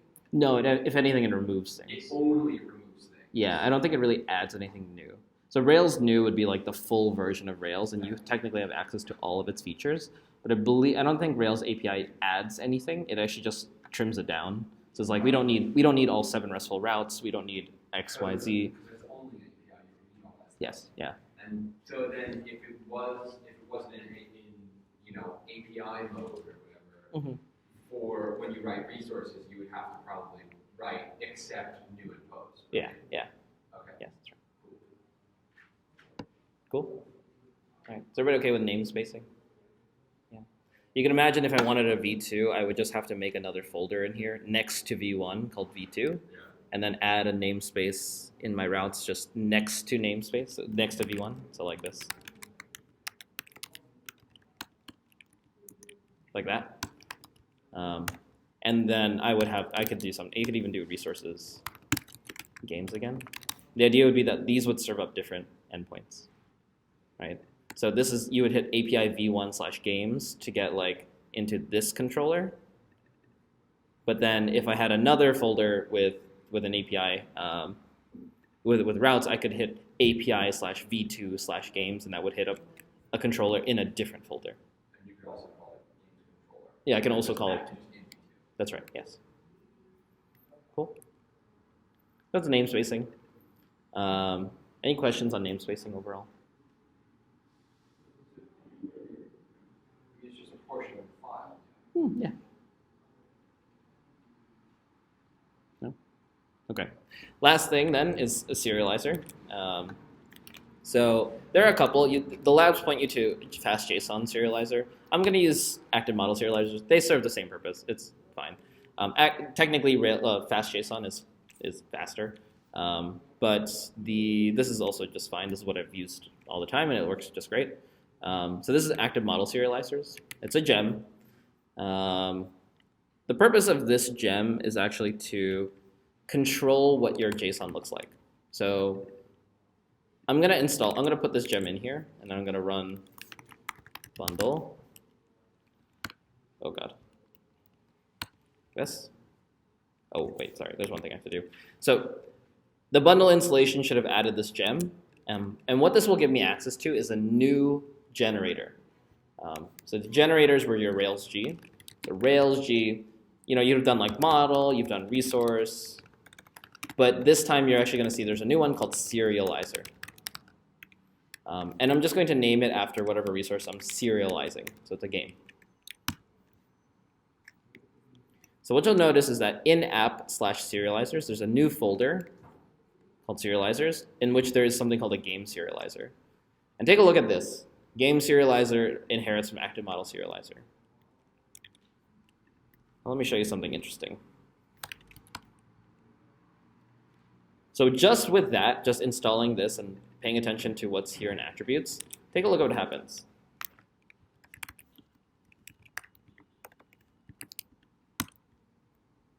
What do you notice? This is the same games that I was hitting before, but what's happening? Hide certain portions, so like it only reveals, like there might be other data, like there might be other key value pairs in like A game. in example your API, but like you might not want everybody to see all of the like Yeah. whatever like timestamps or whatever. Yeah. Great. So like, yeah, what are some examples of things? Like timestamps, yeah, maybe you don't need that data. What are some other examples of things you might not want to send to your front end? Password digests, user settings, maybe. I mean, there's like all these sorts of things that you might not want to actually send. Date of birth, right? There might be just things that you need in your backend to run some code, but might not be something that you would want to send back to your front end. So serializer is a means of controlling that.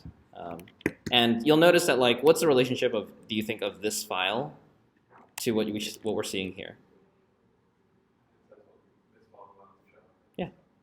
So instead of, if I want also the name, if I also want the likes, right? The idea is that like I can now simply control by specifying here which attributes I want to include. And it's really just that simple, right? Yeah. When you serialize, like when you've hidden some other like key value pairs that you might not want the front end to see, when they download your API, do they get only the front end stuff? What do you mean by download your API? Or when somebody else is fetching from your API, Mm-hmm. are they able to fetch only what you allow them Yes. to see? Yeah. The basically the serializer sits kind of like at the very end. Like when you're rendering JSON, it sits right at the end and actually says like, okay, the serializer specified that the JSON should be changed into this format. And so the idea here is that like the idea behind that is just that like the serializer has like the final say in what actually gets sent to the user, regardless of who's making the request. It will just serialize in this way. Yeah. This applies. You'll notice that this applies to both here and when I do the index route and the show route. It actually applies to all the routes. Whenever you send a, see that? The idea is that like whenever you send an object of the type that for which you made a serializer, in this case like it's totally by name. So I made a serializer called game serializer. So whenever you send a game object or an array of game objects, they will be serialized, right? The tricky thing with this though is that, so check this out, right? Right now it's serialized. If I actually structure this and I go like this, I don't know, let's add something. Like that. You'll notice that the serializer doesn't apply. Everything is there. Can anyone tell me like why, like give a guess as to why it doesn't work when it's nested? Yeah. Convention. No, it's not even just convention. It's just that like, yeah. Is it because, like, can you go back to serializer actually for a second? Like, what attributes it allow for? Mhm. Is it like, it doesn't think that it's the same? Like, does it not think it's the same? Like, you put in more key value pairs that don't like correspond, so like it doesn't think. It's not that, no. Not exactly. It's because it's only seen the top level, so it's sifting through that. Yeah. It's not finding this. Yeah, well, kind of. So like in the second level when you mess it. Yeah. No, it goes into Basically, like, it doesn't know to apply the serializer. If you actually take a look at this and I look at my terminal, you'll notice that it says something here. See this? Rendered active model serializer null with hash. What this is actually saying is like, when you actually looked at this, when the serializer was deciding whether or not it should apply itself, it looked at this object and said like, hey, I don't know what the heck kind of object this is. I don't know if this is a game serializer, but they definitely don't have one that matches. So it doesn't do anything. It's just like, oh, this is not a game.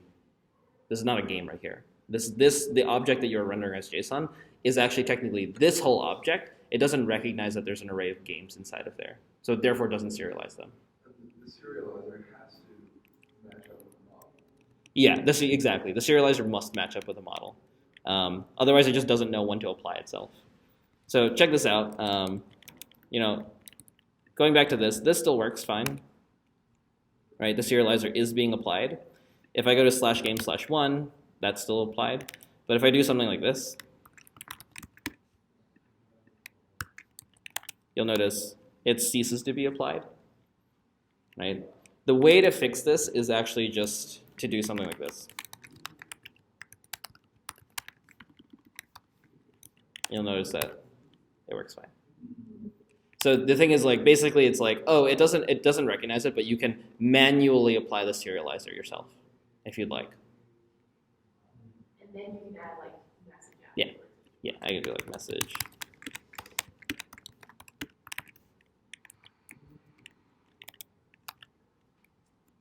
Yeah, that's right. So this is just one consideration, just something for you to know. Yeah.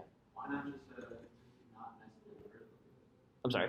Why not just not nested in the first place? Well, say that I wanted some other information in here, right? There might be a situation where, You have multiple things. yeah, I need to send multiple things, right? In which case, like, yeah, You need to define it. yes, that's right. Yeah. Cool. Just a little caveat with nesting objects. There are some cool features of serializers. For instance, like you can actually, let me show you an example. So here's the name. You can actually write your own custom methods like this. I'm going to write a function here called slug. Does anyone know what a slug is? No? Yeah, it's just basically a snail and a shell. They're kind of gross. They shrink up when you put salt on them. Now, a slug is like, they have like a slime trail. Now, the idea is that like a slug is, I think that's where the name actually comes from. Is that basically you take the name of a something and you replace all the spaces with underscores and you lowercase it. You might see it like in URLs. You might be like,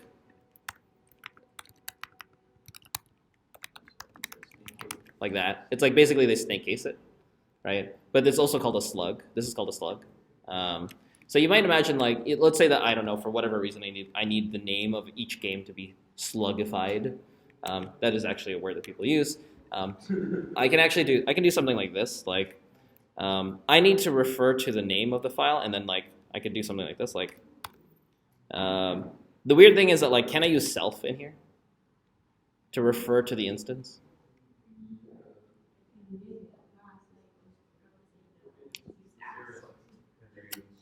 Yeah, you're gonna say no because I asked the question. The answer is no. What class are we in?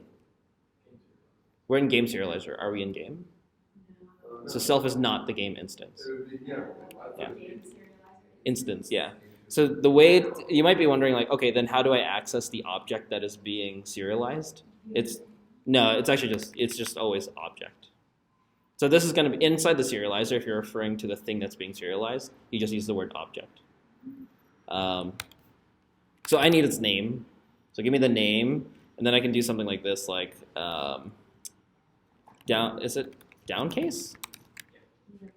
And then, so to lowercase it, and then I can do, I'll do this. Does anyone know what a regex? This is a regex. Basically, I'm replacing, this is a space right there. It's an escaped space. So basically what this is doing in shorthand is replacing all spaces with an underscore. Oh, the backward /s is space. Yeah, And then this- two things that is the space. Yeah. This is space, and then like the backslash says what I'm looking for. That actually begins and ends a regex. So yeah, this is a regex, and basically I'm saying like replace all spaces with underscores. That's what this is doing, right? Now to use this method, you actually just include it here. Oh god, like that. So it's whatever the name of the function is. So you'll notice now. Slug, how does the slug know to get the name? Yeah, is that okay? I mean, I could do anything, right? It's like description, sure. Yeah, like that. But you know, the idea is that like you can write your own custom methods to do whatever you want, and then also include that in your serialization, right? So it's like you might have something like, oh, I need this data to be calculated and I want it to be included with the data, but it's not an attribute on the table. You can actually just write your own custom stuff. What's up? Why is it like beneficial, or why would you want to add things that isn't saved in the database, like as an attribute of something? I think the idea would be that like, consider this, right? Let's say that I put an attribute called slug on my game, right? The problem is that every time I update the name of this game, I also need to update the slug. However, if in this format, Serializer, it does it. When Yeah. you save the data, it'll take it from there, Yeah. and then it'll do that. that's right. It's calculated, right? So that way, like I can only have to change one source of truth, and the slug will change automatically. Yeah, that's whole preserving single source of truth. Is that like if something can be calculated from something else, you should just calculate it. That way, you only have to maintain one piece of information. Is that okay? Okay. Yeah. I will tell you right now, it will make your lives a lot easier if you obey the rules of single source of truth. It's really important. I've seen. You should see if you when you talk to the mod 5s that are going to be presenting, just like ask them about it. I will guarantee that there will be at least like one person who was like, yeah, I had the same object in multiple places and it caused me a huge headache. It happens every mod 5. There's at least one person who doesn't follow single source of truth, and what ends up happening is they have a huge headache because now they have to update objects in a bunch of places. Yeah. Yeah. Cool. Yeah. Sweet. Questions. This is a serializer. One thing I didn't mention was that you can also do relationships with a serializer. This is actually probably one of the more. It's just hard to show because I don't have relationships. But like, suppose you had something like this. Like, I'm gonna make another model. What does a game have a lot of? Players. Sure. And they're just gonna have a name, right?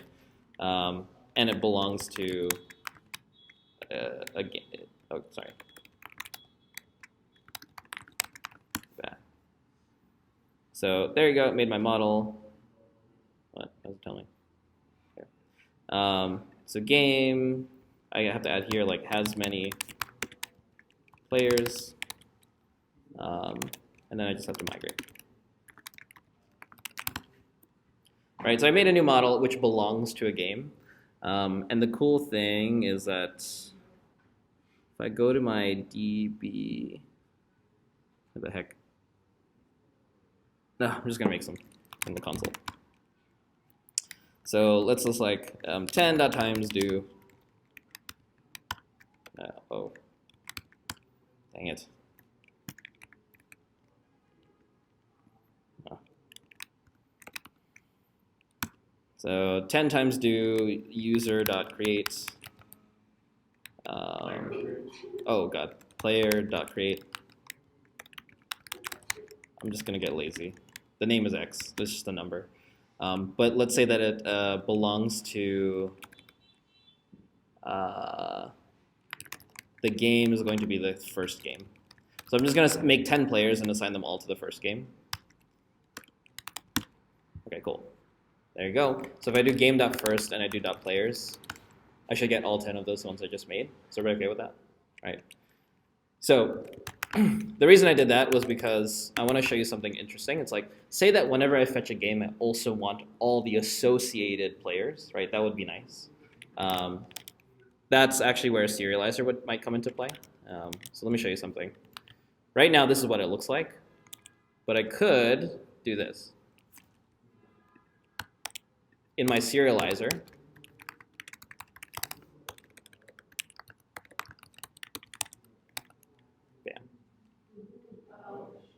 that's cool, right?